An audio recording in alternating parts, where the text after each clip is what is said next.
Au cœur de la Transylvanie, non loin de la ville de Cluj-Napoca, s'étend une forêt que l'on surnomme la plus mystérieuse d'Europe, Hoia Baciu.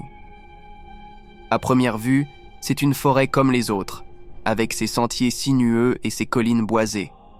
Mais dès qu'on y entre, tout change. Les premiers phénomènes étranges remontent à 1968, lorsque le biologiste Émile Barnéat a photographié un disque volant planant au-dessus de la forêt. Le cliché est aujourd'hui encore considéré comme l'une des preuves les plus crédibles d'un ovni. Depuis, Hoia Baciu attire chercheurs du paranormal, chasseurs de fantômes et simples curieux. Les visiteurs rapportent des migraines soudaines, des pertes de mémoire, des brûlures sur la peau, des sensations de temps figé.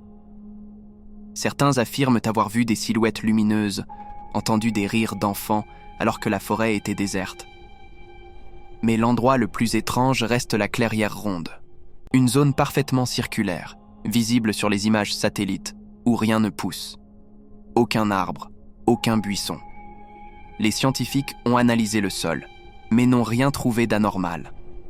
Un jour, une petite fille de 5 ans a disparu dans la forêt.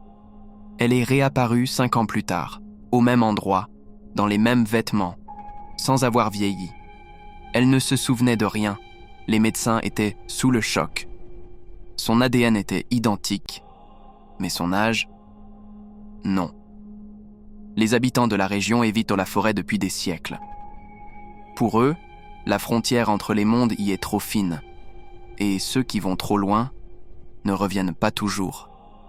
La nuit, on raconte que dans les profondeurs de Hoia Baciu, on peut voir des ombres sans source, des yeux brillants dans le noir, et entendre un appel qui semble connaître votre nom. Si vous aimez ce genre d'histoire vraie, sombre et mystérieuse, abonnez-vous. Ce que vous allez entendre ensuite pourrait bien vous suivre, même après l'avoir écouté.